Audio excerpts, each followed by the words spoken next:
वंदे पुरुषोत्तमम। अनुकूल ठाकुर हमारे पूजनीय गुरु है।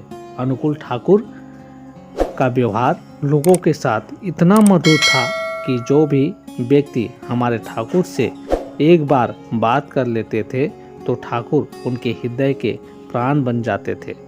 इसलिए श्री श्री ठाकुर का दर्शन करने के लिए नित्य दिन जो लोग आते थे उनमें से अनेकों के साथ श्री श्री ठाकुर स्वयं वार्तालाप करते थे।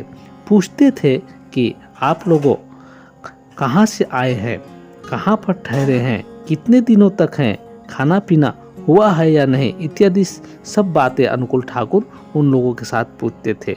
कोई दर्शन की बात उन लोगों से नहीं करते थे, कोई ज्ञान की बात नहीं होती थी, कुशल मंगल इत्यादि की जानकारी ही लेते थे। यही था उनका जादू मंत्र।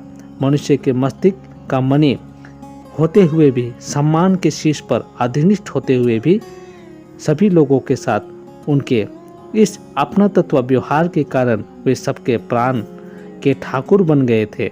वे हम लोगों श्री देवी प्रसाद मुखर्जी इत्यादि से कहते थे कि यहाँ पर जो लोग भी आते हैं उन लोगों के साथ तुम लोग बातचीत करोगे। मैं हो सकता है सब समय ध्यान नहीं दे पाता हूँ, तुम लोग ध्यान देना कृपया। एक मनुष्य भी जिससे वंचित होकर नहीं लौटे। हम लोग या काम ठीक तरह से कर रहे हैं या नहीं, इस संबंध में उनकी तीक्ष्ण दृष्टि थी। एक दिन दोपहर में श्री श्री ठाकुर थोड़ी देर विश्राम करके उठ गए। एक माँ मेरे पास श्री देवी प्रसाद मुखर्जी के पास आकर बोली कि ठाकुर उठ गए हैं, आपको बुला रहे हैं।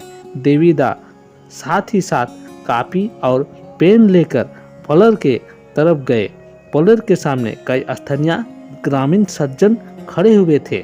ठाकुर बुलाए यह सोचकर मन संभवतः व्यस्त था, इसलिए सिर्फ उन लोगों से पूछा कहाँ से आए हैं, पूछकर ही अंदर प्रवेश कर गया।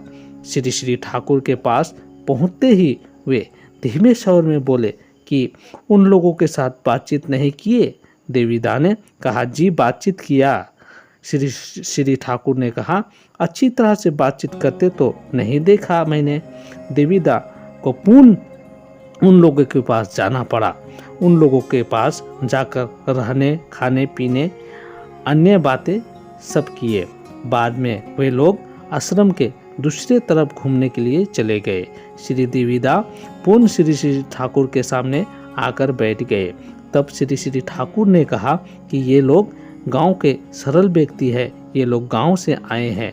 इन लोगों के साथ तुम लोग यदि अच्छी तरह से बातचीत व्यवहार नहीं करते हो तो उन लोगों के मन में दुख पहुंच सकता है। सोच सकता है हम लोग तो गरीब है इसलिए हमारे साथ बातचीत नहीं करता है, इसलिए सब लोगों के साथ बातचीत करोगे तुम लोग। जब तुम लोग स्वयं काम करते रहते हो तब यहाँ पर अन्य व्यक्ति को रखना चाहिए जो लोगों के साथ बातचीत कर सके। तो इस प्रकार ठाकुर का व्यवहार था।